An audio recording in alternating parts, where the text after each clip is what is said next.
Hi, this is Mark Sylvester, the CEO of Intronetworks, and we help create edConnectr. And in this short video, I'm going to show you how to search so you can help make a little more sense and find your ideal connections very, very quickly. Now, the way you do this is you can type in someone's name up here. So if you know someone's name, you could just type it in and find them that way. That's easy. Click Advanced Search, and what this is going to do is going to show you all of the words that you selected during the creation of your profile. So you'll remember all of these words where you clicked and dragged them.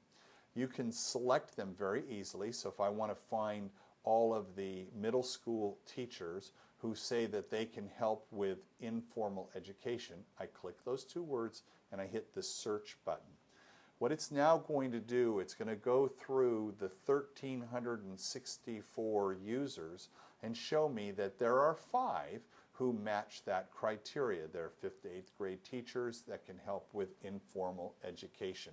Now I can roll over them, or I can click the pin view, list view, and then get a list of all of those people, simply go through them and decide who I would like. This is interesting. The International Spy Museum might want to reach out to Lucy and start a conversation with her.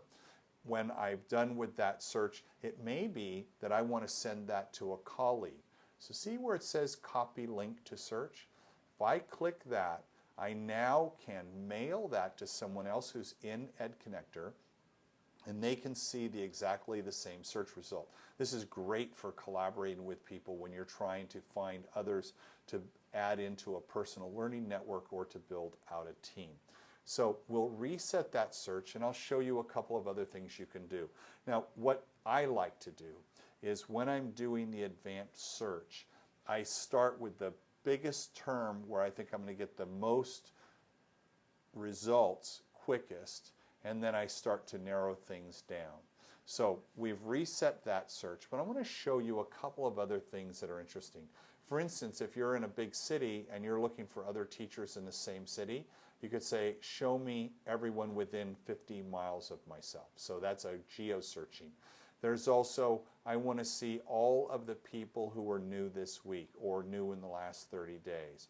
Or I want to limit it to just 50 people because all the other results is just too much. Here is something really interesting, is the fields.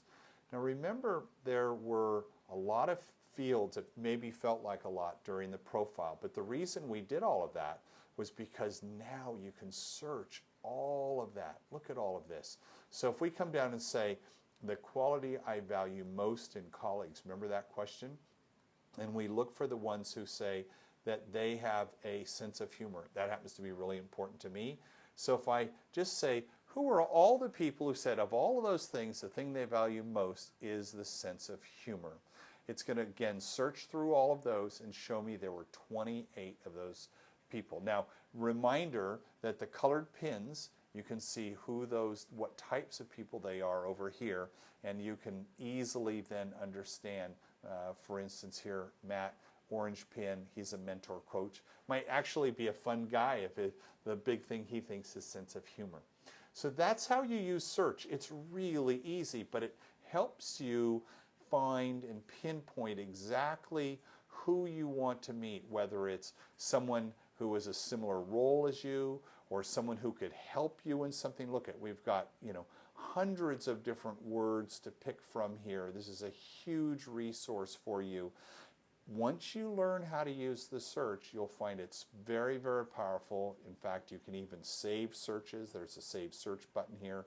So you can come back after time as more and more teachers and educators get inside the site. You can make even stronger connections. So we'd love to hear about the great connections you've made with other educators here on edConnect, and have a good time using the system. Thanks a lot. Bye-bye.